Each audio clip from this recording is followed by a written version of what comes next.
Number 3 is consider triangle ABC, right angle at C in which AB is equal to 29 units, BC is equal to 21 units and angle ABC is equal to theta seen figure 8.10. Determine the value of, इसका value आपको क्या करना है, find करना है. cos square theta plus sin square theta का value find करना है. Second is cos square theta minus sin square theta का वैल्यू फाइंड करना है. इसी को थोड़ा सा हिंदी में देख लेते हैं. ट्रायंगल एबीसी लीजिए जिसका कोण 20 समकोण जिसमें AB बराबर 29 इकाई, BC इज इक्वल टू 21 इकाई और angle ABC is equal to theta को निम्नलिखित के मान ज्ञात कीजिए. यानी इसको क्या करना है, आपको वैल्यू फाइंड करना है. ठीक है, चलिए देखिए इसमें इस एग्जांपल में आपको क्या है, फिगर दे दिया गया है, लेकिन हम क्या करेंगे, जो भी हमको डाटा दिया गया उस हिसाब से हम क्या करेंगे, अपने पास से फिगर इसको ड्रा करेंगे. चलिए हम क्या करते हैं, फिगर ड्रा करते हैं. तो इसमें क्या दिया है, तो कंसीडर एक ट्रायंगल दिया है जिसका नाम है ABC. अब जो हमने बताया था कि ट्रायंगल जो है वो कई टाइप के होते हैं. अब बात होता है कि इसमें कौन सा ट्रायंगल बनाएंगे.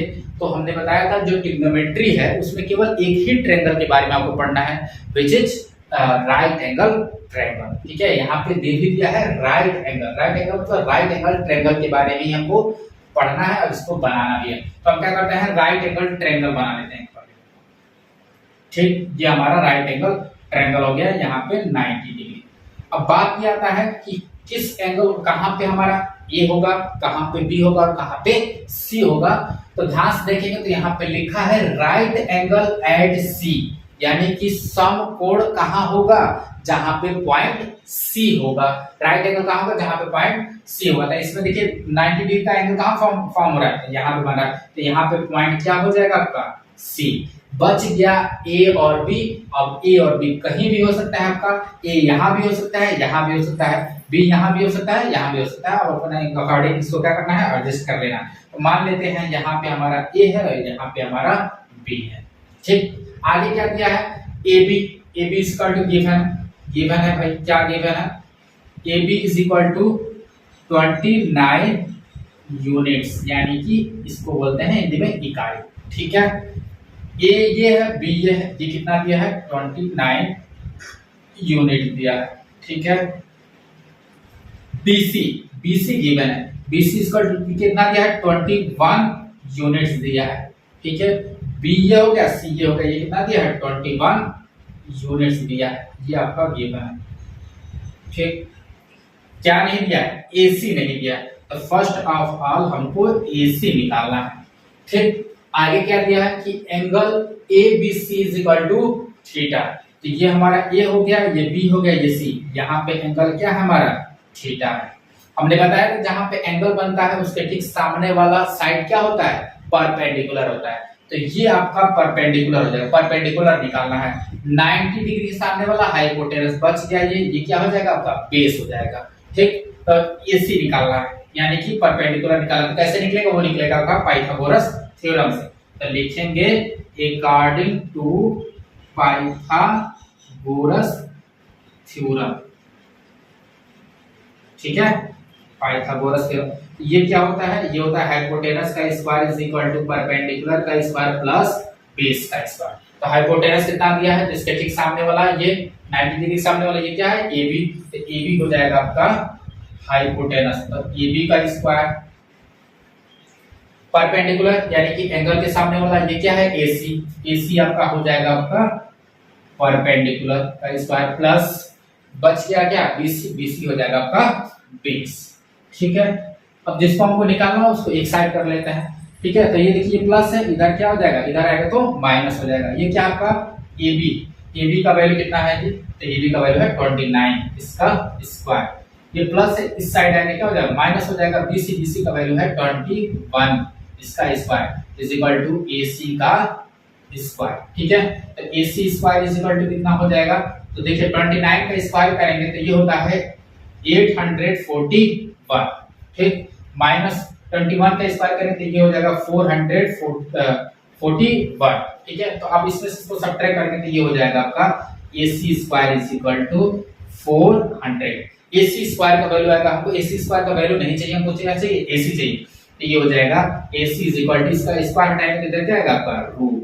ठीक है, तो 400 का स्क्वायर रूट क्या होता है, तो ये होता है आपका 20। AC का वैल्यू कितना आ गया, 20 यूनिट्स आ गया। ठीक, अब यहाँ पे हम क्या पुट कर देंगे, 20 यूनिट्स। अब जो हमको फाइंड करना है वो हम आसानी से क्या कर सकते हैं, फाइंड कर सकते हैं।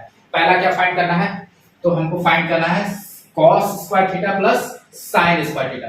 cos square theta plus sin square theta. अब ये कैसे फाइंड होगा, अगर हम क्या करते हैं cos थीटा का वैल्यू फाइंड कर लेते हैं और sin थीटा का वैल्यू फाइंड करते हैं, तो दोनों का स्क्वायर करेंगे, स्क्वायर करने के बाद क्या कर देंगे, ऐड कर देंगे। ऐड करने के बाद हमारा रिजल्ट आ जाएगा। ठीक है, तो सबसे पहले हम cos थीटा का वैल्यू फाइंड करते हैं। चूंकि क्या होता है, तो cos theta is equal to होता है बेस अपॉन हाइपोटेनस। ठीक है, अब देखिए थीटा के सामने वाला, यहाँ पे ध्यान से देखें तो थीटा के सामने वाले ये क्या हो जाएगा, जहां पे एंगल बनता है उसके ठीक सामने वाला क्या होता है, परपेंडिकुलर। 90 डिग्री सामने वाला ये हाइपोटेनस। हाइपोटेनस क्या है, कितना है यहाँ पे, तो 29 है। और हम वैसे भी जानते हैं कि जो राइट एंगल ट्रायंगल होता है यानी कि समकोण त्रिभुज होता है, उसमें जो सबसे बड़ा साइड होता है वो किसका होता है, हाइपोटेनस का होता है। ठीक, तो ये बच गया, ये क्या हो जाएगा आपका, ये हो जाएगा आपका बेस यानी कि आधा। ठीक है, cos थीटा का वैल्यू निकल गया। सिमिलरली हम क्या करेंगे, sin थीटा का वैल्यू फाइंड करेंगे। तो sin theta is equal to क्या होता है, परपेंडिकुलर अपॉन हाइपोटेनस। हाइपोटेनस कितना है, 29 है, और ये आपका 20 क्या है आपका, ये हो जाएगा आपका परपेंडिकुलर, क्योंकि एंगल के सामने वाला क्या होता है, परपेंडिकुलर होता है। इन दोनों का वैल्यू फाइंड कर लिया, यहाँ पे प्रूव कर देते हैं। ठीक है, तो cos थीटा का वैल्यू 21 अपॉन 29, इसका क्या करना है, स्क्वायर, प्लस इसका वैल्यू कितना है, 20 अपॉन 29, इसका स्क्वायर। 21 का स्क्वायर क्या होता है, 441, इसका स्क्वायर होता है 841, प्लस इसका स्क्वायर 20 का स्क्वायर होता है 400 अपॉन इसका स्क्वायर होता है 841। डिनोमिनेटर सेम है तो इसका एलसीएम वही हो जाएगा, ऊपर वाला क्या होगा वैसे ही जुड़ जाएगा। ठीक है, तो दोनों को जोड़ेंगे तो ये हो जाएगा 841, नीचे 841। अब क्या करेंगे, सेम नंबर को सेम नंबर से डिवाइड करते हैं तो उसका वैल्यू कितना आता है, 1 आता है। तो इसका आंसर कितना आएगा, 1। इसके सेकंड पार्ट पे चलते हैं। क्लियरली अब आपको क्या करना है, जैसे यहाँ पे ध्यान से देखें तो यहाँ पे प्लस दिया था, यहाँ पे क्या है, माइनस है।